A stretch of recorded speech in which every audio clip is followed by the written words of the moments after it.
Good afternoon, everyone. My name is Jonathan Wilson. I'm from the University of East Anglia, and I teach marketing at UEA. So my short presentation is based on using YouTube as a social media tool to support and enhance students' learning. So I should just stress that the focus of the presentation is on introducing YouTube as a learning tool to students. And also, there's quite a big focus on integration. So what I'm looking at is actually integrating YouTube with online and offline different learning tools. Before I talk a little bit about how this all started, I should just say why YouTube. Well, clearly a lot of students use YouTube in order to access videos. 400 hours of video is uploaded to YouTube every minute. My area is marketing. So we have a lot of marketing videos that we use from YouTube, particularly looking at brands, different types of brands, case studies, and looking at companies. Now you can ask a question, because there's so much on YouTube, why am I looking at YouTube and creating my own YouTube videos? One thing I want to do is to try and create videos that are specific to my students. And the videos that I'm creating are short 2-minute videos, and they're videos based on VideoScribe. So I'm using whiteboard animation. Has anybody used VideoScribe? Hands up. Some of you have.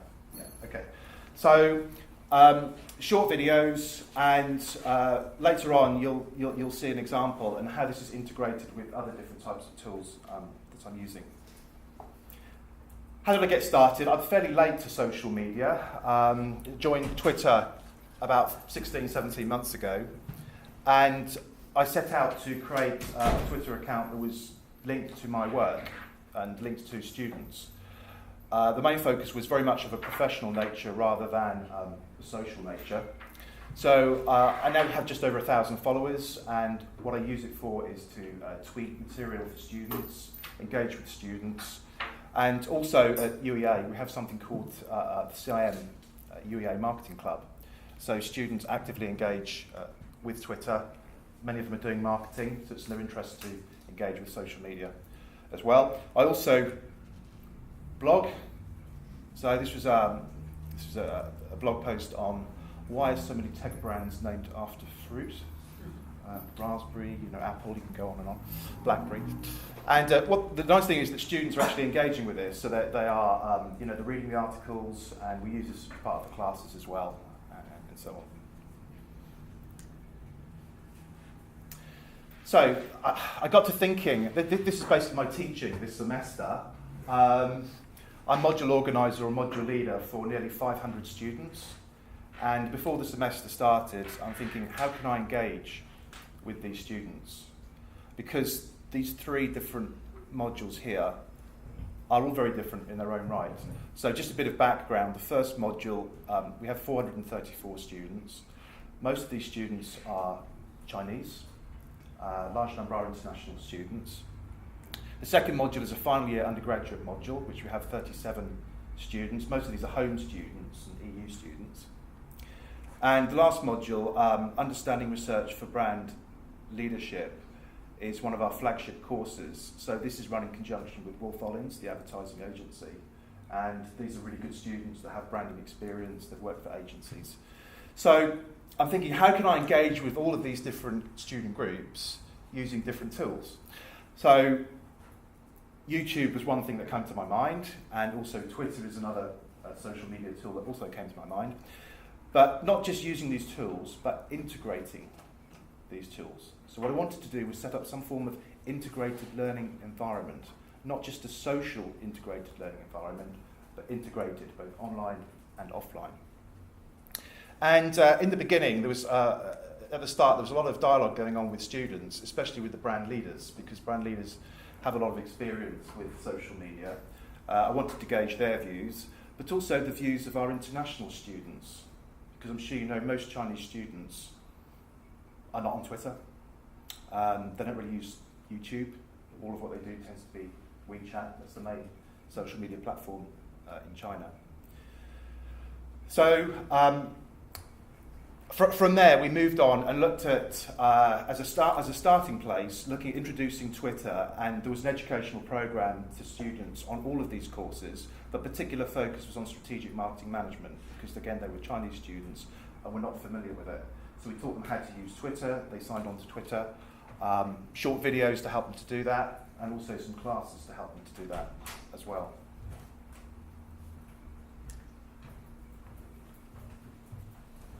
So, as I said, the whole purpose here is really to focus on integration. One of the things I do sometimes, I'm a bit of a budding cartoonist, so I'll do some cartoons and introduce those into classes. But also, I'll link this with these different learning tools here. So the first one is Blackboard. Many universities use Blackboard. We use Blackboard at UEA. Interestingly, a lot of students were not using the Blackboard app. So we had training sessions on how to use the app. The app is far from ideal if you've used the Blackboard app. It's quite cumbersome. You have to log in and go through step by step. But this is just one way that they can get through to access the material. Another way, which you could argue is very old-fashioned, but I've personally found this very, very useful, is to use comment cards. So halfway through my module, I'll use a comment card box where students can post comments which are anonymous. And this links quite nicely to how I perhaps adapt my material for Blackboard and what I later post on Twitter. All right, again, the key focus here is on integration. Also, there's a huge amount of material on I produce a lot of material in terms of lecture slides, seminar notes. This goes onto Blackboard. Occasionally I will tweet about this. And I will also put information on my blog. And then the last two things here are YouTube and VideoScribe. So this project is really two phases. Okay? The first phase is looking at how to engage students, primarily using these tools here. The second phase is very much focusing on YouTube and VideoScribe.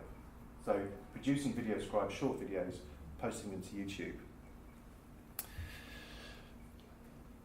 You'll notice I didn't put the word social in here. Again, I want to focus on integrated learning, full stop, not just social media, but across all different types of media tools. So how did I do it? What I actually did was I created a hashtag called AskWilsoJS. When I did this, I thought, am I mad?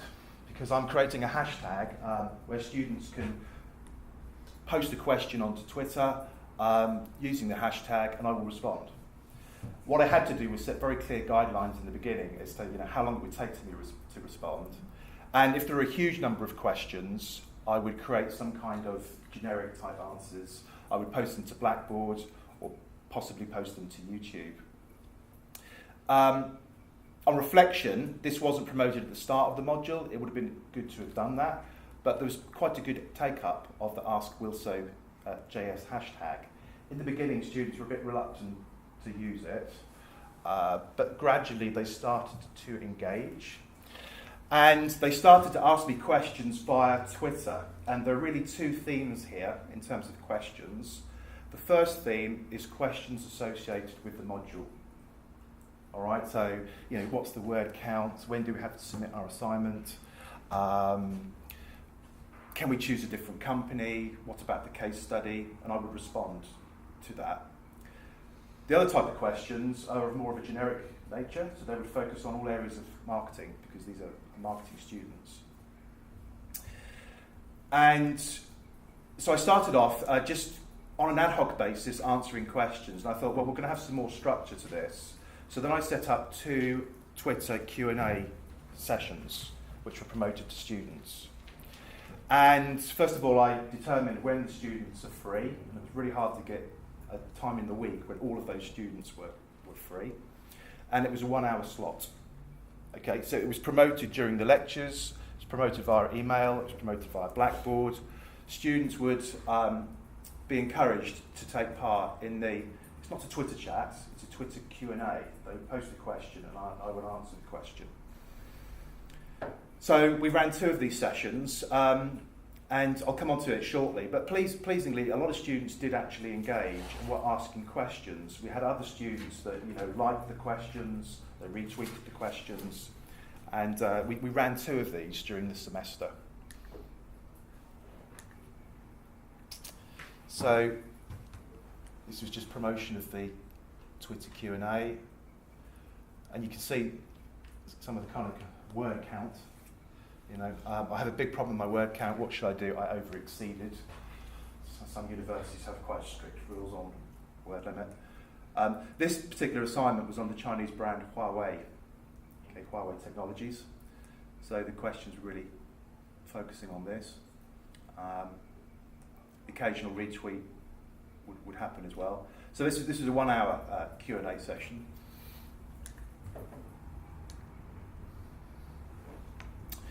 Just some other examples here. So you can see that they're using the hashtag, they're posting questions, and they're retweeting and they're liking. And what's pleasing for me is that I know these students, and these students are across the different modules. They're not just from one module. So they're from the undergraduate module, strategic marketing management, and also brand leaders. So a lot of the questions were coming through during the 1-hour Twitter Q&A.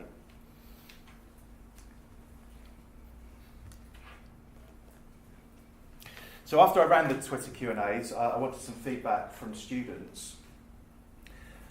I wanted to do more focus groups, but unfortunately it was a really, really busy semester. As you can appreciate, with nearly 500 students, I didn't have a great deal of time to do a series of focus groups. But the focus groups we did run, it was an online focus group, and all of the 10 participants engaged in the Twitter Q&A. And these were the questions that I posed on the online focus group. So, based on the hashtag Q&As to support student learning, would you like to see more Twitter Q&As in the future? Would you like to see YouTube and VideoScribe videos to support and enhance student learning? And what was really pleasing, again, students engaged really well. They posted questions and they engaged with each other in the focus group. Okay. And these are just a very small number of some of the comments. So, very positive, clearly the first one. It's a Twitter advocate there. Somebody mentioned I'd like to see more in terms of YouTube videos. There was some negativity towards Twitter. So this person commented that they do use Twitter, but really for following people that they're interested in, and also for engaging in discussions that are of a non-academic nature. And the comment here is regarding the hashtag AskWillSoJS. I can see others asking questions, and that really was a key theme, and that is the transparency coming through. Okay, so students can see questions other students are asking. They can retweet them, they can give likes. There's that transparency aspect. And then I analysed the qualitative feedback and really came up with these 4 key themes. So the first key theme is there's a lot of interaction going on. There's interaction with me as the module organiser, and there's interaction with fellow students. In the beginning there wasn't so much interaction with students, but certainly in the second Twitter Q&A there was much more interaction. Secondly, the sharing of information. So there's retweeting going on, the sharing of information online and offline. They're meeting outside of the classroom, they're getting involved in group work. They're engaging, and they're engaging because they're posting questions, and they're also engaging because they are, again, working together in groups. There's quite a lot of passion, particularly from the Chinese students who didn't know anything about Twitter. Many of them, although they didn't engage in the Twitter Q&A, they did observe the Twitter Q&A, and they did comment to me about the Twitter and Q&A and how much they liked it, and that came through on the module evaluation scores as well. And the final point is learning.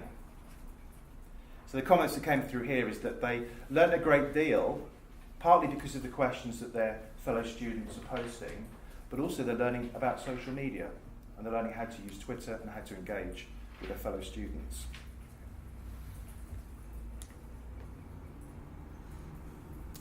I just want to talk about a few reflections. So if I could do things differently, there are certain things I would do differently using the AskWilso.js hashtag. And the first thing is that I would have promoted it as part of the module outline early in the module. Because by the time I launched it, we were into teaching, and students, of course, look at material before teaching. I think the fact that I've got it up and running now is a bonus, because future students can see what this current cohorts are doing, and that can encourage them, hopefully, to take part. Interaction. I could promote it more to students to interact and take part. Certainly the 2 Twitter Q&As could have been promoted perhaps a bit better, and again promoted at the start of the module, not later on in the module. The phase 2, which is going to continue into next semester, this is where I'm introducing Video Scribe and the YouTube videos. Still using this hashtag. We'll have to see how it goes. I mean, the AskWilso.js hashtag, I haven't really said how I came about it. Does anybody know Gary Vaynerchuk? You come across Gary Vaynerchuk? Okay, Gary Vaynerchuk is the CEO of VaynerMedia. He has 1.3 million followers on Twitter, and he's really well known for his Ask Gary V Q&As. All right, so people post their questions on Twitter, and he responds using YouTube episodes. He has more than 100 YouTube episodes where you can just go online and have a look. He gets so many questions that he doesn't respond via Twitter. So if you just hashtag AskGaryV, V-E-E, you can see the kind of questions that people are asking. You can go onto YouTube and see his video. I purposely didn't play his video because he's quite an unusual character. He uses a lot of expletives. And, he's one of these real American media types that just says things how it is. So, but you can go online, you can have a look at Gary Vaynerchuk's work. The other one I actually looked at, and you might be surprised at this, is Ruby Wax. Because Ruby Wax does Twitter Q&As, and she does it a bit different to Gary Vaynerchuk, because her Twitter Q&As are you post your questions on Twitter, and she'll respond on her website, because she gets lots of questions. She doesn't really respond via Twitter. She'll do collective responses on her website. So I looked at them and I thought, well, Ruby Wax or Gary V, and Gary V was the one that was more appealing, because he's a marketer, he works in media, and that's closely aligned to what I teach.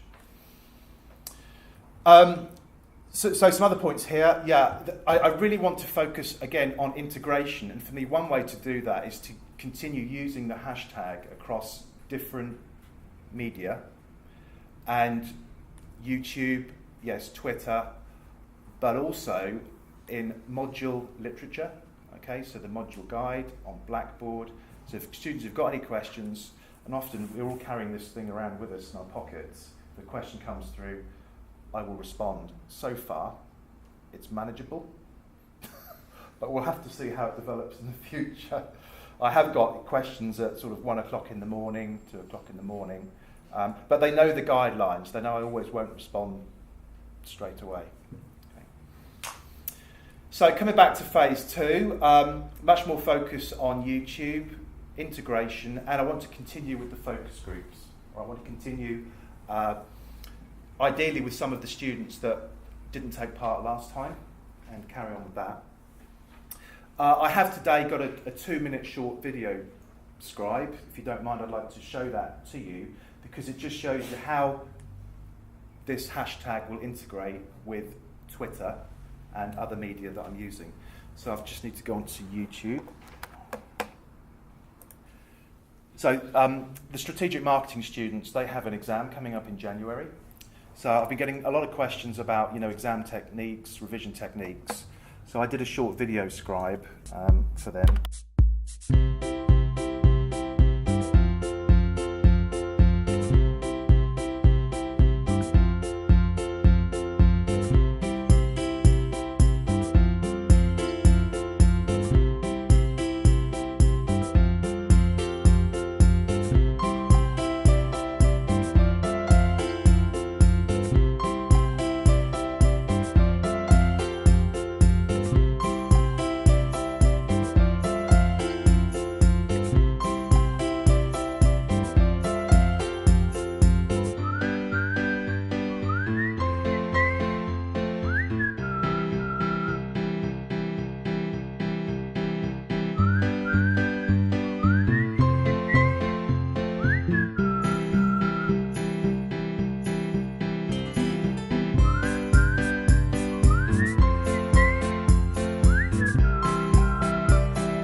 I intend to create a series of these videos. 2 minutes is about the right length. Any longer, and they don't hold their attention. But it's really in response to student questions. And at the end, there's the hashtag. So there's the common link, the common theme. Students can go onto Twitter again. I've also posted this on Twitter, so they can click on the YouTube link and then have a look at the YouTube video. But we'll see how it develops. I think that's just about it. Thank you.